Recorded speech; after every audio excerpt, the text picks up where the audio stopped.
আজকের রেসিপি হলুদ পাতায় চালের রুটি। হলুদ পাতায় চালের রুটি বনে রেডি।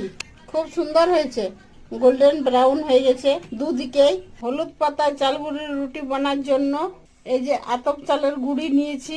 হলুদ পাতায় আতপ চালের রুটি বানার জন্য একটু মশলা নিচ্ছি, পেঁয়াজ, রসুন, একটু আদা, কাঁচা লঙ্কা, ধনে পাতার ডান্টেগুলা, শিমলা মরিচ আর একটা টমাটোর।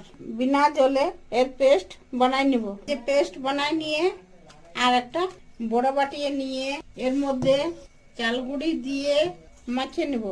এটাতে জলের ব্যবহার হয় নাই। এই যে পরিমাণ মতো নুন দিয়ে মাখিয়ে নেব। ধনিয়া পাতাটা দিয়ে আবার মাখিয়ে নেব। এই যে মাখিয়ে নিয়েছি।